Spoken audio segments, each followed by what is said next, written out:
Hey guys, Bugcat7 here. Okay, it is Sunday, December 9th, 2018, and I want to thank you for visiting the Stonewall Research channel here on YouTube. I'd also like to welcome my new subscribers to the channel. Please do go back through my videos. I have a few playlists set up of my on-site, in-person research at site in Connecticut, up in Vermont with Jimmy the Paleo Mountain Man, and out in New Mexico in Albuquerque at Petroglyph National Monument. You're going to see some things in there that nobody sees, so please do go through that, and don't forget to hit the like, guys. That's real important, okay? All right, guys, so if you've been following along with the videos on my channel, I've been going through this book by C.W. Ceram, the first American. It's basically stories, controversial stories, little-known stories about archaeology. And Ceram is really telling us about sites that are being really sort of withheld from us, being kept from us. And the title of this video is the same title as the chapter in the book here by Ceram, called The Towers of Silence, and it's a little-known archaeological site in the northwestern corner of New Mexico that nobody knows about. Very few people know about it, and mainstream basically is ignoring the site. A, because they can't explain a number of things about it, and B, they might not like what was found there, and they don't want us to know about it. Similar to that of the video I did about the Hohokam and found in Snaketown, Arizona, and the elongated skulls there. But this also has elongated skulls too at this site. So it's a little known site, and there's also an archaeological site that's in Utah and Colorado in the bottom corners of those states that is not far from this archaeological site in New Mexico, that they basically are giving us misinformation about. And we're going to discuss that at the end of this video. I'm going to try to get through it as quickly as possible because there's a lot to cover here. To really get a full picture of what's going on, we're going to have to go through it a little bit. I'm just going to read excerpts from the chapter here, the most salient and pertinent points. And as you usually do, you can sort of read along with me and see my notes and all that kind of stuff and what I've underlined, etc., etc. And then we're going to look at some other things. But this is also about the archaeologist involved with doing the archaeology on this site. His name was Frank C. Hibben, and Ceram talks about him. Actually, he's did a couple of controversial digs, and nobody knows anything about this guy. He was much maligned. He was a mainstream guy, but they didn't like what he found. So that's a picture of this guy, Frank C. Hibben. He was a big game hunter and all that kind of stuff, which is, I'm not crazy about that. Let me know when you kill a lion with your bare hands like Samson, and then we'll discuss what a man you are. Okay, so anyway, let me read to you from Ceram's book here, The Towers of Silence, Chapter 22, in this fantastic book by Ceram. It's really a must-read for alternative researchers. I would highly, highly recommend this book, and still in print from what I understand. So, okay, let me read the important parts out of this thing, and we're going to look at a contemporary article later and some other stuff that is just related to it. Okay. The scientific report had been written long ago and published in the professional journal American Antiquity. During the Second World War, the author Frank C. Hibben of the University of New Mexico served as a lieutenant in the Navy. Reflecting upon his most interesting archaeological discoveries, he then wrote, quote, "It is only since I have been in the Navy and have stood long hours of watch that I have had time to think that there may be a human interest side to this work," unquote. Ceram says, it is astonishing that this had not occurred to him earlier. But at any rate, the outcome of his ruminations was a quote-unquote human interest article, The Mystery of the Stone Towers. It was published in 1944 by the now extinct Saturday Evening Post, whose circulation was nearly 3,500,000 in those days. It seems to have been Hibben's fate that his discoveries and his reports on them aroused controversies among the specialists. A year before, as we have already mentioned, the Post had published his popular account of the discovery of Sandia Cave, okay, which he actually discovered in the 30s, I believe, or was discovered in the 30s by Boy Scouts or something like that. And Hibben did the archaeological dig, and it was a controversial dig because it pointed to man being here thousands and thousands of years before supposedly the Native Americans got here. So, in any case, and his opinions on the quote-unquote Sandia man remain controversial to this day. That was also in New Mexico, by the way. His colleagues are similarly divided about what to make of the Gallina discovery. There is a degree of unity on the question today. Most archaeologists agree that it is not particularly important. You see? And look at what Ceram says about it. But the matter is so interesting that we certainly would not want to suppress it. Interesting.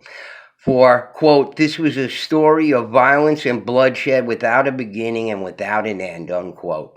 Once more, it was an outsider who made the actual discovery. In 1933, a rancher named Joe Ariano was prospecting for gold along the Gallina River in the farthest corner of northern New Mexico. Suddenly, to his utter amazement, he saw before him a tall, rectangular stone tower. Then he realized that there were several, not just one. Okay, so this guy, a rancher, went out there and he found these towers while he was prospecting for gold. Let me continue to read. Nothing could seem more improbable than suddenly to come upon such massive stone towers in this remote wilderness. Ariano reckoned their height at 25 to 30 feet. He promptly dubbed them torreones, fortress towers. Since he found a few ancient slag heaps, this is interesting, he found a few ancient slag heaps in the vicinity, he decided that someone must have smelted gold here at one time. Okay? So he found these slag heaps, but it goes on over here. He didn't find any gold or anything there, so they weren't smelting gold there. I wonder what they were smelting over there, okay, in this remote part where nobody would be found. It's so remote there that Ceram says only the Navajo Indians were wandering around there once in a while. Okay, let me read the museum people listened to his story. He found some bowls and he found out it was illegal, and the museum people questioned him. The museum people listened to his story about the torreones, but did not give it credence right away. It sounded too improbable. Again and again, they asked him whether he had not seen old Pueblo ruins. But no, he insisted that these towers were just as he described them, and he had seen not just one stone tower, but several. They had looked like the ruins of medieval castles he had seen in pictures. Absolutely not like a Pueblo. Medieval castles, remember that. We're going to talk about that a little later. It was clear that the matter had to be pursued. That same year, an expedition headed by Frank C. Hibben with a number of student volunteers set out over the difficult terrain in their heavily laden car. They could drive only as far as the entrance to Gallina Canyon. Then they had to take like a wagon in there because they couldn't get in there by car. Okay, so they found these things. All right. It was obvious that these were not ordinary pueblos, but what kind of structures were they? Who had built them and when? And pay attention to this. The archaeologists began an extensive study, okay? Remember that. They took photos, made maps, rode miles deep into the canyons to the south and north. And they found, we can anticipate the result here, no fewer than 500 torreones. There's 500 of these things there, and do the research yourself, guys. There's not a picture of any of these things. There's 500 of these things, and there's no pictures of it. Look online, type it in yourself. Gallina torreones, Gallina, archaeology. You're not going to find anything on this. There's a ranch somewhere out there where you can go there and rent a room or whatever. And I guess they here's a picture of one of them right here. Okay. But, if you want to go on a guided hike out there, they'll show you a couple of them, but they're not going to show you 500 of them, and they're going to tell you whatever they want to tell you about them anyway. All right, so 500 towers, okay? That could not have been the work of a small tribe. It said in an area of perhaps 35 by 50 miles. Couldn't have been the work of a small tribe. A whole people must have lived here. For lack of any authentic name, Hibben and his group called them the Gallina people. And 500 towers, there's no pictures of them. That was more than any single generation could have built. All right, and it says down here, most of the towers were rectangular. Only a few had the corners so curved that they appeared to be almost round. The building was between 25 and 30 feet high, just like the rancher there that was prospecting for gold said. The walls were of sandstone blocks, roughly cut, jointed with adobe mortar, that mixture of clay and straw the Pueblo Indians ordinarily used to make bricks. At the base, the walls were no less than 6 feet thick. The top actually resembled the European castle, even to a parapet for the defenders. The tower had no door. The only way to enter it was by means of a ladder to the roof and then through a hatchway to another ladder into the interior. Hibben and his party found the remains of such ladders in the interior when they dug their way through the collapsed roof beams, loosened blocks, and then refuse of centuries. Inside, a surprise waited for him. Those rude, defiant towers, seemingly built solely for defense, proved to be richly ornamented and finished on the interior. The inner walls were smoothly plastered and covered with drawings of plants, birds, flowers, and quote-unquote pennant-like flags, which might have been tokens of victories. Let me show you some of those, because Hibben took photographs of that, and I have a little publication by him here somewhere. Let's see, Frank C. Hibben, no. Oh, no. Shoot. Yeah, there it is. Okay, so there's the pennant-like flag that Hibben described on the plastered walls in there, and it's actually a plug down here. This is a cabinet, like a cube in here, a cubby, and there's a plug down here for, I guess, grain or whatever. You get it out the bottom here. Very ingenious there. So there's a couple of pictures, actually, from Hibben's dig there. There's another picture. Okay? But beyond this, there's not many other pictures of this particular site here unless, people visiting there are taking them, and they're not posting them to the internet or YouTube or anything like that. So anyway, I just wanted to show you that. Okay. So this is the important part here, a very interesting part to me. I find it very interesting. The floor of the tower chamber was about 20 by 20 feet and paved with, quote, massive slabs of carefully fitted sandstone, unquote. You find that interesting? I do. Massive slabs of carefully fitted sandstone. I don't know. That sounds very, very suspicious to me. I mean, could these things have been built on previous constructed buildings, constructions? I don't know. But it certainly sounds like it.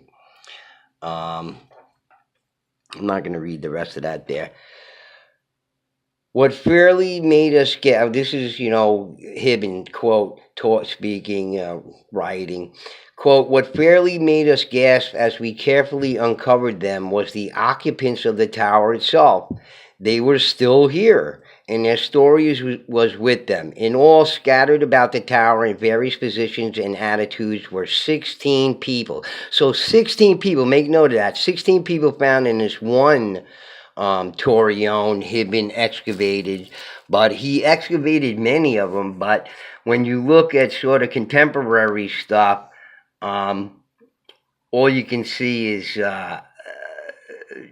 you don't see anything. So you don't see any accounts of the rest of the digs that Hibben did of these other torreones and the other people in there.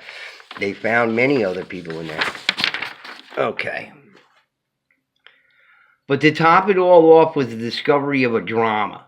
These people had not died natural deaths. They had been struck down in battle with an enemy. Careful study showed incontrovertibly what had happened. The wooden roof of the tower had been set ablaze by flaming arrows. The fire had then spread to the ladders and everything else that was flammable. Roof beams had collapsed into the interior, carrying down parts of the stone parapet, along with the defenders posted on it. And the extremely dry climate of the southwestern plateau country, together with the charring effects of heat and the protection of the rubble that fell on top of the people, have preserved some of the bodies so well that they were in better condition than many Egyptian mummies. So these people were like mummified there, which, real easy to get DNA from. And, this site was discovered when? In the late 30s, and Hibben wrote about it in the 40s. And, to this day, we still don't know. But let me go on. Okay, so I skipped a lot of the stuff in here because it's just, minutia. But because I want to get through this. Until the outbreak of the Second World War, Hibben and his assistants continued their explorations. Ultimately, they cleared the interiors of 17 towers, 17, and all 17 told the same story. In one, 5 defenders remained, in another 11, among them another woman with weapon in hand. Every tower had been destroyed by fire, and each the defenders had fought to the last. The questions became more and more insistent. Who had built these towers? Who had defended them? Who had attacked and destroyed them? A fourth question, and one of the key ones, how old the towers were, could be answered with some precision. Dendrochronology helped. There was enough roof beams remaining to permit tree ring datings. According to the analysis, we are still citing Hibben, he says, because Ceram had a chapter on this dendrochronology, and he's not fully on board with that either. Even back then in 71, he was questioning the validity of it. The trees for these beams have been cut between 1143 and 1245. Pay attention to that too.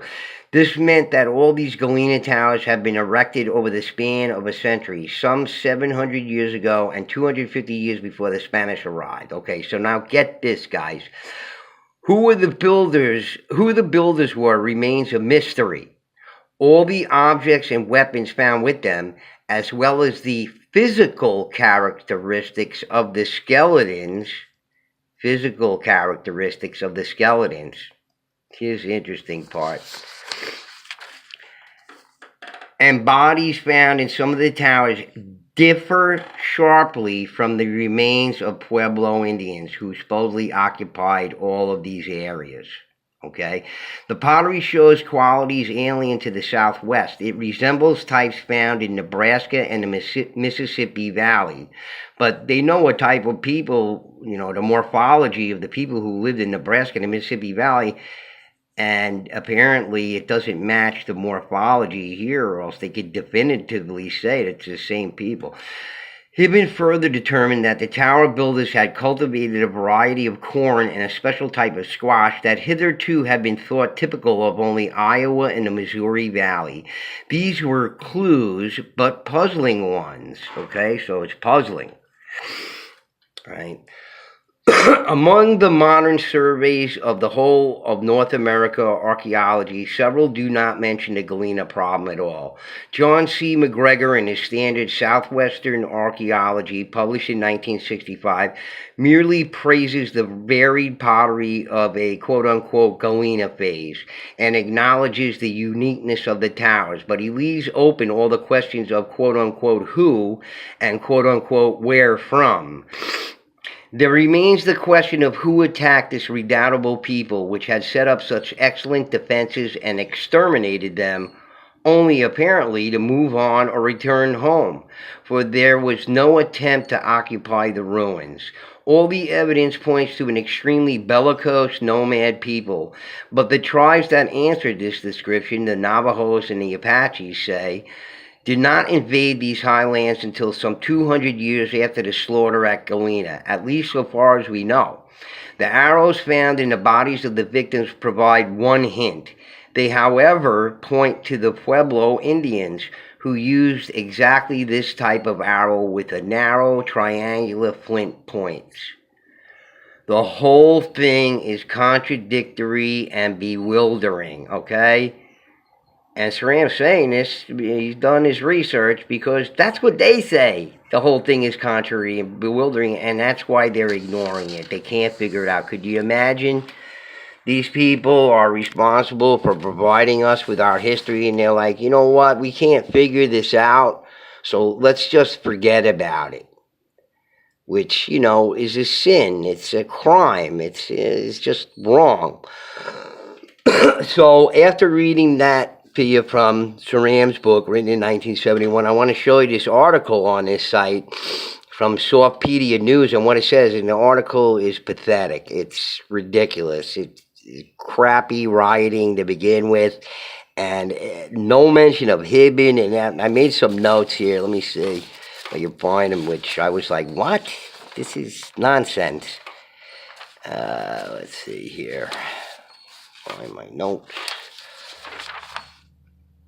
All right, here's on the Softpedia. Okay, let me read it to you, and I'll go through it with you, which, you know, the article is just, it's, I don't know, it's, to me, it's inexplicable why it would be this way, considering that the research should have been going on here for all of these years, and it's like a surprise. Hey, we found this, you know. Let me read it to you. This is one of the most mysterious cultures of the New World. The obscure native culture named Gallina occupied a small zone of northwestern New Mexico around AD 1100, but by 1275 they were all gone. Now, seven Gallina skeletons, 5 adults, 1 child, and 1 infant, appearing to have been victims of a brutal massacre in an ancient campaign of genocide, could solve more of their mystery. Why it hasn't been solved, I don't know, but the newfound skeletons could provide crucial clues to the people's mysterious fate, since scarcely more than 100 Gallina remains have ever been found. Okay, there's 500 towers there, guys, and only 100 remains have ever been found, and Hibben's archaeology showed that there were people in all of the ones that he excavated, so... Anyway, this is a quote from this Tony Lagaspada, an archaeologist with the U.S. Forest Service, who made the discovery in 2005. Okay, almost all of the Gallina, this is a quote, almost all of the Gallina ever found were murdered. Someone was just killing them, case after case, every single time, I guess, apparently Tony says. Quote, it's pretty obvious that they were killed. They're people who were wiped out. One skeleton was found with a fractured skull, forearm, jaw, thigh bone, pelvis, and several broken ribs. Oh boy, did that guy get busted up. Another bore cut marks on the upper arm that suggest blows from an axe. The child, about 2 years old, had its skull crushed, said co-author Greg Nelson, a physical anthropologist at the University of Oregon. What's unusual about the new discovery are the flattened shaped skulls. Oh, this is the real important part here, guys. Flattened shaped skulls of 2 of the victims, never found before in the southwest U.S. Well, that's bullshit. Just plain and simple bullshit. I read to you from Ceram's book about how Gladwin and Weatherhill found the natural elongated skulls and the artificially deformed cranial skulls at Snaketown in Arizona. So either this guy didn't get a good education, or he was a poor student, or maybe they're not telling him. I don't know. But bullshit, okay? Quote, the evidence indicates that somebody was going through and killing them. Why and to what extent, we're not sure, said Nelson.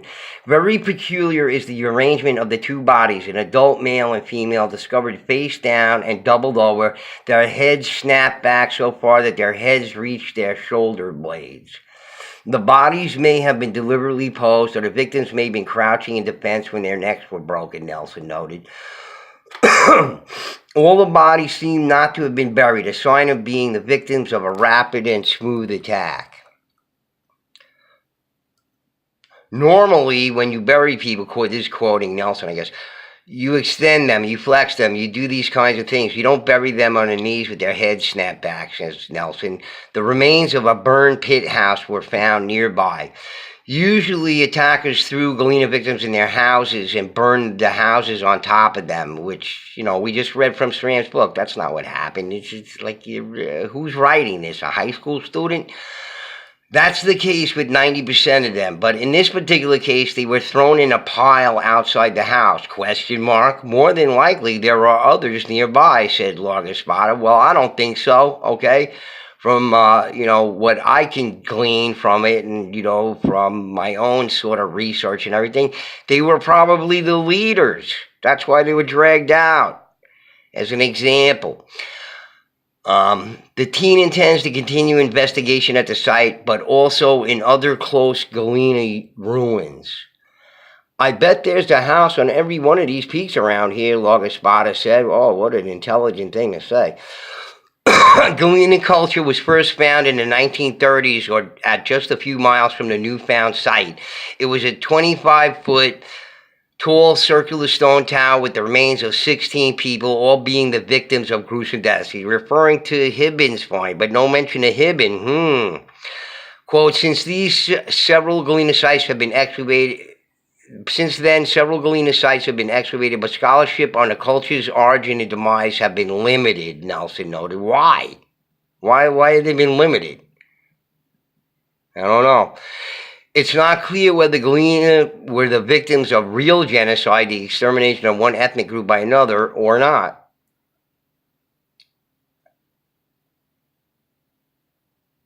Okay, I'm not going to read the rest. The whole article here is like a high school student article here, but they're talking about the skulls here. The skulls are flattened on the back just below the crown. The deformation must have occurred during infancy when the victim's skull bones were soft and malleable, said Nelson. So the team has not investigated yet if the deformations were intentional or just the result of cradle boarding. Well, that's their bullshit story when it comes to the elongated skulls. Where did they come from and where did they go to? Blah, blah, blah, blah, blah. So, I'm not going to even read it. It's a ridiculous article. This person should be ashamed of themselves. They're being a journalist for this Softpedia news. They suck, okay? So, you can see, they haven't done research on it. This article is from 2007. We haven't heard anything about it since then.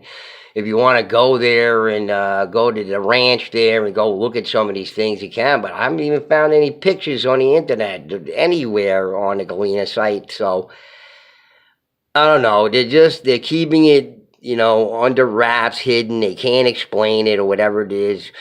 But let me show you this. This is by a nearby archaeological site, like I said, in Utah and Colorado. And it's called Hovenweep or Hovenweep, okay? And they even call it Hovenweep Castle, okay? So they're calling it Hovenweep Castle. And we're talking about castles in the chapter there. Oh, I got no internet here, but here's another picture. This is actually the National Parks Service information board on it, and you can read about it in here. And basically, I'm not going to read it to you. They talk about the earliest habitation being 10,000 years ago, and about AD 900, people have settled at Hovenweep, and by the late 1200s, just the same as Gallina, the Hovenweep area was home to 2,500 people, but then it was abandoned. Okay?